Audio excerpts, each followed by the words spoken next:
ఇంకో ఇది మరి ఈ వార్త ద్వారా ఏం చెప్పాలనుకుంటాను, శత్రు దేశం ముందే సర్దుకోవాలనుకుంటానులా, శత్రు దేశం ఇంకా జాగ్రత్త పడాలనుకుంటానులా. ఇక చూడండి, పాకిస్తాన్లో ఎక్కడైనా దాడి చేయగలం, ఆ దేశం మొత్తాన్ని కవర్ చేయగల ఆయుధాలు మన దగ్గర ఉన్నాయి.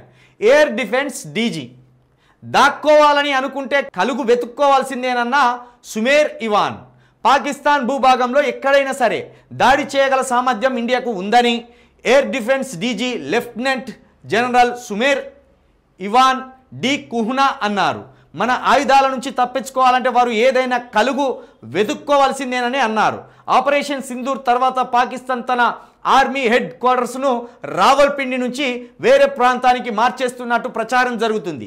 దీనిపై తాజాగా ఓ మీడియా సంస్థకి ఇచ్చిన ఇంటర్వ్యూలో డి కుహ్నా స్పందించారు. పాక్ భూభాగంలో ప్రతి ఏరియాను కవర్ చేయగల ఆయుధాలు మన దగ్గర ఉన్నాయని చెప్పారు. అంటే ఇప్పుడు మన దగ్గర ఇన్ని ఆయుధాలు ఉన్నాయని శత్రువుకు చెప్తే వాడు మనకంటే అడ్వాన్స్డ్ ఆయుధాలు సంపాదించుకోర్రా అని మనమే కొరక నేర్పినట్టు చేస్తానులా. ఏంది మరి అసలు మీరు టార్గెట్స్ని కంప్లీట్ చేయకుండా ఈ ప్రగల్భాలు ఎందుకు పలుకుతాను మీరు? ఆర్మీ మీద మాకు గౌరవం ఉన్నది, ఎయిర్ ఫోర్స్ మీద మాకు గౌరవం ఉన్నది, అన్నిటి మీద మాకు గౌరవం ఉన్నది. కానీ మీరెందుకు ఇంత ఆ టార్గెట్స్ని ఫినిష్ చేయకుండా నోటి మాటలతో నమ్మించాలని చూస్తాను? పాక్లో ఎక్కడైనా దాడి చేయగలం. Pak army head quarters Rawalpindi నుంచి ఆ దేశంలో ఎక్కడికి మార్చినా సరే మన ఆయుధాల రేంజ్ దాటలేరని వివరించారు. అవసరమైనప్పుడు మన సరిహద్దుల నుంచే మిసైల్స్ దాడి చేయగలమని పేర్కొన్నారు. ఆపరేషన్ సింధూర్లో అధునాతన స్వదేశీ సాంకేతికత, లాంగ్ రేంజ్ డ్రోన్లు, గైడెడ్ మిసైళ్లు కీలక పాత్ర పోషించినట్లు ఆయన తెలిపారు. 4 రోజుల్లో పాకిస్తాన్ పశ్చిమ సరిహద్దు మీదుగా దాదాపు 800 నుంచి 1000 డ్రోన్లను ప్రయోగించిందని, మన సైన్యం, నేవీ, వైమానిక దళం సమన్వయంతో వాటిని నాశనం చేసిందని చెప్పారు. ఈరోజు మనం సాధించిన విజయంతో కేవలం సైనికులే కాదు దేశం మొత్తం గర్వపడుతున్నదని తెలిపారు. అయ్యా, దేశం మొత్తం విపరీతమైన కోపంతో ఉన్నది ఎన్డీఏ మీద, అదేవిధంగా మోడీ గారి మీద. మేము గర్వపడతలేము, మహా రగిలిపోతున్నాం. శత్రువు చేతికి దొరికినా కూడా శత్రువుని అంతం చేయకుండా ఎందుకు మీరు వదిలిపెట్టిన అనేది మేము రగిలిపోతున్నాం, గర్వమేడపడ్డాం.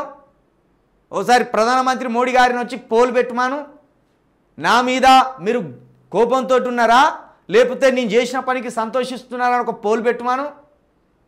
ఎంతమంది అని చీదరించుకుంటారో తెలుస్తుంది. ఇప్పుడు ఇది నువ్వు ఇట్లా చెప్పడం వల్లే ఇప్పుడు అనుమానాలు వస్తున్నాయి. ఇంకా ఏంది, అధునాతన స్వదేశీ సాంకేతిక లాంగ్ రేంజ్ డ్రోన్లు, గైడెడ్లు, మిసైళ్లు కీలక పాత్ర పోషించినాయంటే ఇప్పుడు ఫారెన్ నుండి, ఫ్రాన్స్ నుండి కావచ్చు, ఇజ్రాయెల్ నుండి కావచ్చు, అమెరికా నుండి కావచ్చు, ఇతర దేశాల నుండి కొన్న మిసైల్స్ కంటే మన దేశంలో తయారు చేసుకున్న మిసైల్స్తే లాంగ్ రేంజ్లో టార్గెట్స్ని ఖచ్చితత్వంతో ధ్వంసం చేయగలదని చెప్తాను. అంటే మనకు విదేశీ టెక్నాలజీ అవసరం లేదు అని చెప్తాను. నువ్వు చెప్తానంటేనే అనుమానం వస్తుంది మన దగ్గర లేవనేమో అని.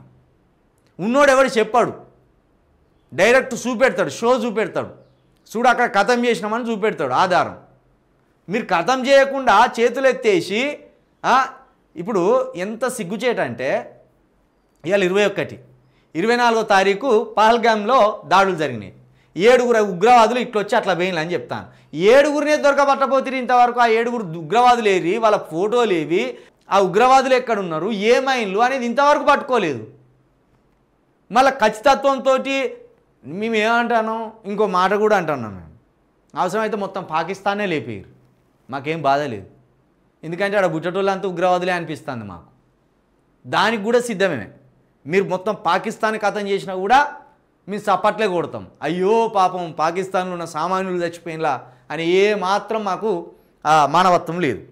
ఎందుకంటే అక్కడ బుట్టటోళ్ళు ఉగ్రవాదులు పుడతాను కదా, ప్రతి 6 నెలలకోసారి, సంవత్సరానికి ఒకసారి వచ్చి 10 మందిని చంపిపోతే మనకు కడుపు కోత కదా, మనకు కన్నీళ్ళు కదా. అవి కొత్తగా పెళ్లి చేసుకున్న అమ్మాయిలాగా భర్తలం పోగొట్టుకోవాలి కదా. కాబట్టి నువ్వు పాకిస్తాన్లో ఎక్కడైనా దాడి చేయగలమని నిరూపించినప్పుడు అసలు పాకిస్తాన్లో ఏం దాడి జరిగిందో ఎవరిని పట్టుకున్నా అది చూపి. దానికి ఇంతవరకు లేనే లేదు. ఇప్పుడు మోడీ చెప్పినట్టున్నాడు, సహజంగా ఈ ఎయిర్ డిఫెన్స్కి సంబంధించి డీజీ గారు వీళ్ళంతా ఇంటర్వ్యూలు ఇవ్వరు. మోడీ ఎప్పుడైతే మొన్న బయటకు వచ్చి జవాన్లతోటి కాసేపు టాటా బాయ్ బాయ్ అని చెప్పుకుంటా పోయిండో ఒక్కొక్కరు మన దగ్గర అత్యాధునికమైన వెపన్స్ ఉన్నాయి, మనం అసలు పాకిస్తాన్లో లేపేయగలమని చెప్పండి, 4 ఓట్లు మాకు ఇంకెక్కువ వస్తాయని చెప్పినట్టున్నాడు. అందుకే మళ్ళీ ఈయనే ఇంటర్వ్యూ ఇచ్చిండు. ఇటువంటి మానుకోరి జర